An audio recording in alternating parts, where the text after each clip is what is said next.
गोपाल को लेकर के नदी किनारे गई। नदी किनारे खड़े होकर के ठाकुर जी से बातें कर रही थी, आंखों से अश्रु बह रहे थे, हाथ कांप रहे थे उसके। बार बार कह रही थी कि मेरे कन्हैया मुझे क्षमा करना, मेरे ठाकुर जी मुझे क्षमा करना, मुझसे बहुत बड़ी गलती हुई है। ये गलती मेरी ही है कि मैं चाव चाव में वृंदावन से आपको ले आई। सोचा था हमेशा आपके साथ रहूंगी, आप मेरे साथ रहेंगे, लेकिन समय ही नहीं लगता। मैं आपकी सेवा कर नहीं पाती और मम्मी के मन में वो भाव नहीं। मुझे क्षमा करना, ये मेरी गलती है। मुझसे बहुत बड़ी भूल हो गई कि मैं आपको वृंदावन से ले आई, सब मेरी वजह से हुआ। परंतु मैं आपसे बहुत प्रेम करती हूं और आप जहां भी जाना ना, अपना ख्याल रखना। और राधा रानी से कहने लगी, हे राधा रानी, हे सर्वेश्वरी, हे अनंत ब्रह्मांड की मालकिन, मैं आपसे विनती करती हूं राधा रानी, मेरे लड्डू का ख्याल रखना, मेरे कन्हैया का ख्याल रखना। ये जहां भी रहें इनके साथ रहना, मेरे कान्हा का ख्याल रखना। ये बातें कर रही थी और लगातार रो रही थी। रोते रोते अपने ही हाथों से अपने ही लड्डू गोपाल को, अपने ही माधव को नदी में विसर्जित करने वाली थी। इतने में पीछे से एक हाथ आया और उसने इस लड़की को रोक लिया। इसने पीछे मुड़कर देखा, एक 12-13 वर्ष की कन्या खड़ी थी। उस लड़की ने कहा कि दीदी, आप लड्डू गोपाल को विसर्जित क्यों कर रही हो? क्या हो गया?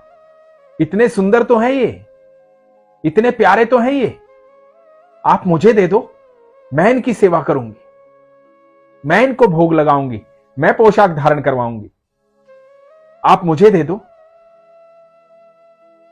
तो इस लड़की को लगा कि ये सही बात है, मेरे लड्डू गोपाल को विसर्जित करने से बेहतर है कि मैं इस कन्या को दे दूं। ये लड्डू गोपाल की सेवा करेगी, ये बड़े प्रसन्न चित्त मन से मांग रही है, तो मैं इसको दे देती हूं। बड़े ही भाव में आकर के, आंखों में अश्रु थे, कांपते हाथों से उस कन्या को अपने लड्डू गोपाल दिए, अपने लड्डू गोपाल के चरण स्पर्श किए और लड्डू गोपाल को प्यार करती हुई, उन्हें निहारती हुई बोली कि लड्डू, अपना ध्यान रखना।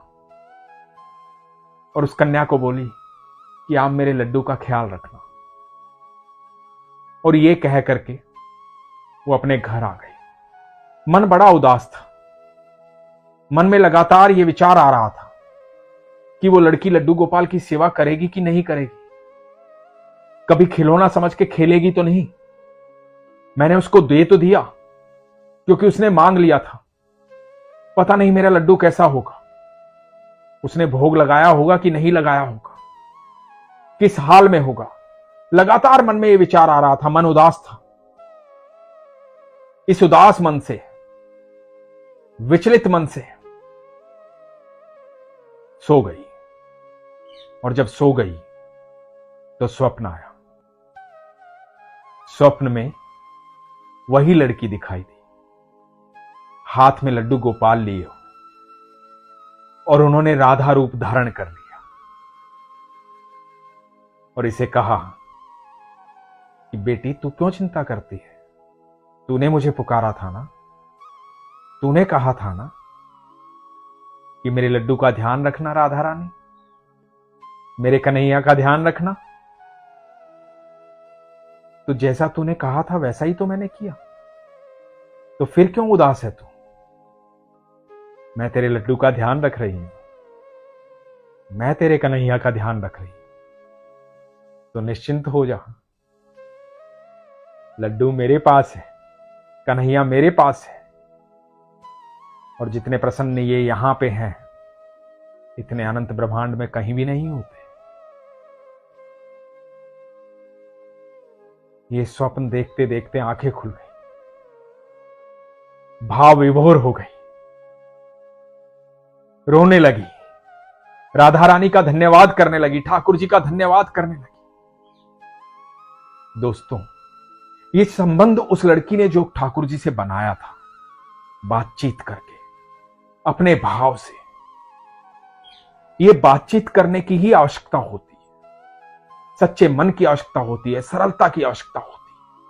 वो अनंत ब्रह्मांड के रचयिता हैं। ठाकुर जी कहते हैं, मैं अनंत ब्रह्मांड का रचयिता हूं, मैं इंद्रियहीन हूं, ना कोई मुझे सुख पहुंचा सकता है, ना कोई दुख पहुंचा सकता है। इसके बावजूद भी मैं अपने भक्तों के भाव को ग्रहण करता हूं। जो मुझे प्रेम करता है मैं उसे प्रेम करता हूं, जो मुझे पोशाक धारण करवाता है मैं उसे पोशाक धारण करवाता हूं, जो मुझे भोग लगाता है मैं अनंत काल तक उसे कभी भूखा नहीं रहने देता। मैं भी उसके भोजन का ध्यान रखता हूं। ठाकुर जी हमसे अत्यंत प्रेम करते हैं।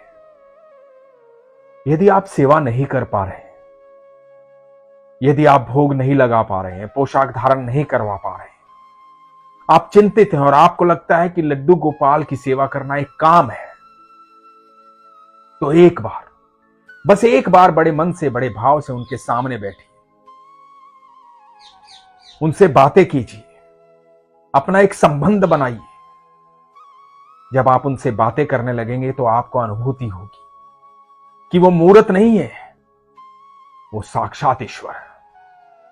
जब आपको अनुभूति होगी तो आपके अंदर भाव जागृत होगा। जब आप बातचीत करेंगे तो आपके अंदर भाव जागृत होगा, और जब भाव जागृत होगा तो सेवा आपको नहीं करनी है ठाकुर जी की। ठाकुर जी अपनी सेवा खुद करवा लेते हैं। जिस भक्त से वो जो चाहते हैं, जैसा चाहते हैं वैसा करवा लेते हैं। और हम ठाकुर जी की सेवा नहीं करते। जब हम उनको भोग लगाते हैं तो हम अपने भोजन को प्रसाद बनवा देते हैं, अमृत बनवा देते हैं। ठाकुर जी का भोग लगाने के बाद वो भोजन प्रसाद बन जाता है, अमृत बन जाता है, जो नई ऊर्जा देता है शरीर में। जब हम अपने भाव उनसे प्रकट करते हैं तो अपने मन की सारी बातें कह डालते हैं, और जब सब बातें कह डालते हैं तो हमारे सारे प्रश्नों के उत्तर हमारे पास होते हैं।